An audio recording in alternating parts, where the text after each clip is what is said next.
Hi everyone, welcome back to the channel. Going to review the Hoka Evo Mafate 2 trail running shoe. You may ask why I'm doing this now, as they've been out a good year and a half. Well, if you're like me and you can't buy shoes all the time, you know, I'm upgrading my old ones. These are the Evo Mafates. Definitely the best trail running shoe I've ever had. Gutted that Hoka, you know, just didn't keep doing them, but they've got to update them and upgrade. I've done the CCC in these, done the North Downs 100 in these, so yeah, I love these shoes, and this is actually my second pair. So these have got a lot to live up to, but as always, going to talk about the build, going to talk about the fit, going to talk about the ride, going to go out of them now, have a little run. The trails are super muddy, so they're going to come back super trashed. So goodbye, new shoe, and yeah, we'll see how we get on.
Right, back for my two runs. Did about 20 miles in these. Had a nice run out there. Had a really good tryout.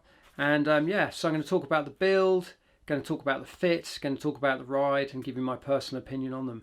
So a couple of upgrades from the previous Mafates, which I had. The first one, they've got this matrix technology, they call it. The previous ones I did 700-800 miles in. I had no problems with them cracking or splitting or anything like that, but I've definitely noticed these are different. This got like a Kevlar weave in it. Kevlar being kind of stuff motorcyclists wear in their jackets and things like that, to give it extra added strength. You can actually see through the fabric here, so it'd be interesting to see how long that lasts, but I guess it's going to stop sharp objects going through, sharp rocks, and also when they move, you know, they don't all fall apart. So fingers crossed they have good longevity. They've also got going round it, they've got this kind of plastic wrap as such. Really nice. Going to keep the water out, I guess.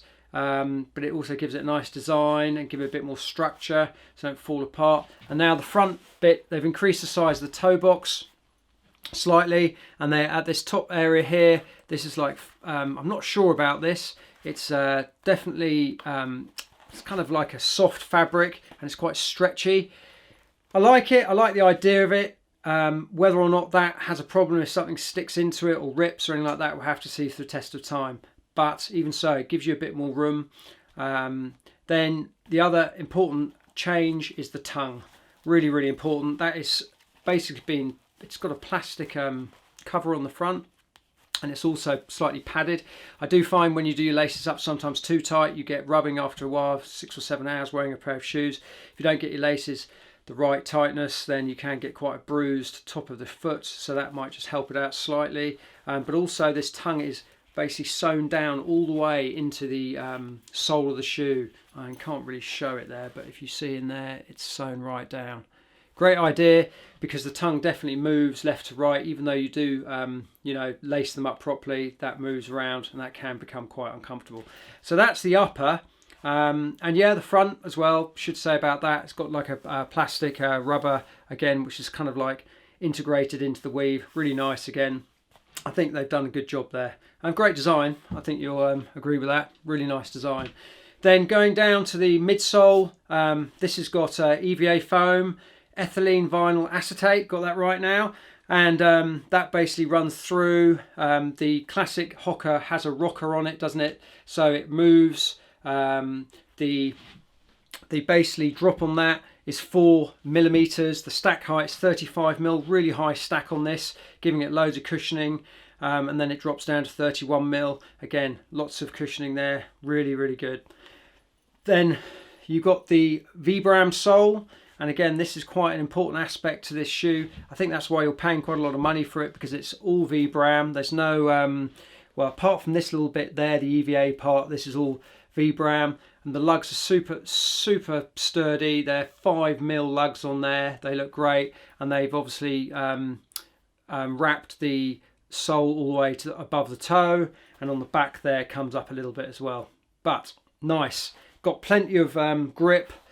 Does have these holes here as per the previous version as well, which is always a bit of a concern in case rocks or little stones get stuck inside, but we'll have to see.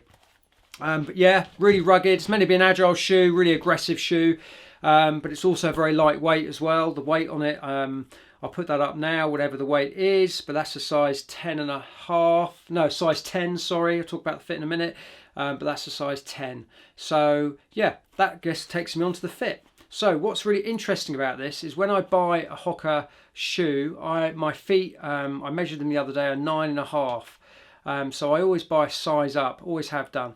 Whereas when I bought these, I went for a 10.5. I had to send them back. They were just too big. And that was purely because they've changed the design, I think, a bit more and given it a bit more room. So this now is only a half a size up. So be careful when you do buy them that you get the right fit. Putting them on is really comfortable. The arch is supported inside. There's plenty of cushioning in there. You can do the laces up nice and tight. They feel really comfortable. The heel sits again in there nice and neatly. If you put your hand inside there, you can feel the kind of, there's a nice sort of area for your heel to sit in. Quite a narrow heel part here. It's quite narrow there.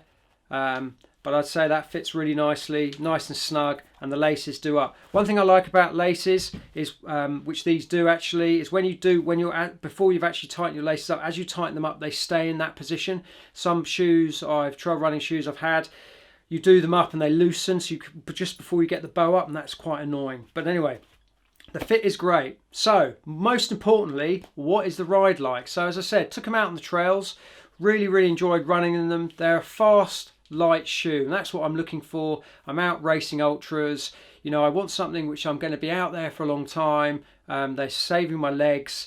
I do like to feel, sometimes, I'm not quite sure, but I do like to feel what's underneath me.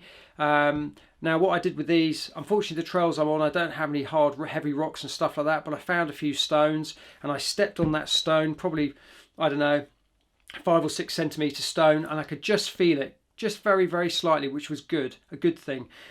Some people report the stack height's a bit tricky to run. You might twist your ankle. Don't believe in that myself. Have no problems with that. I've never had a problem with the stack height at all. But wearing them, as I say, they're quite, if you like to feel underneath and feel what you're running on, then these probably aren't going to be for you.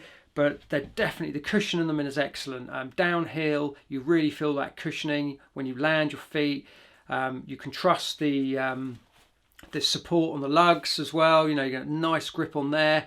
Yeah, I was really impressed. And also, what's really good is the rocker on it. They do flow. When you land, your foot wants to roll. It just wants to move forward nicely and pick up that pace and get that leg speed going. So yeah, for me, this is a very good ultra shoe. When you're out there for many, many hours, this is a great shoe, I think, and it's nice and fast. Okay, so do I like this shoe? Well, I think you know from this review, I've got to say this is probably my favourite shoe. I'm really, really impressed. As I said, I had 2 pairs of the last version. Problem with this is it's very, very expensive, £160 here and there. But why I'm posting this again, get a fresh review out there for anyone who's thinking about upgrading their shoes soon. These will come down in price, and when they do, they will fly out the door, and I'll be buying another couple of pairs just to. But I find that price hard, but hard to kind of swallow. I could get why there's new upgrades, great shoe, it's great design, yeah. But as always, it's an expensive shoe. But I really, really like it. One thing to note as well is it's quite stiff there. Which is quite interesting. I didn't notice that when I was running, but that will be just giving it that rock. It hasn't got too much bend on it, but I've got to say, ran in them a couple of times, and I'm really looking forward to them going out on them again. So that wraps up my review of the Hoka Oni Evo Mafate 2s. If you haven't subscribed, please subscribe. Please leave your comments below. If you like what you hear, press that bell and you get notifications of any of my up and coming videos. And yeah, thanks for watching.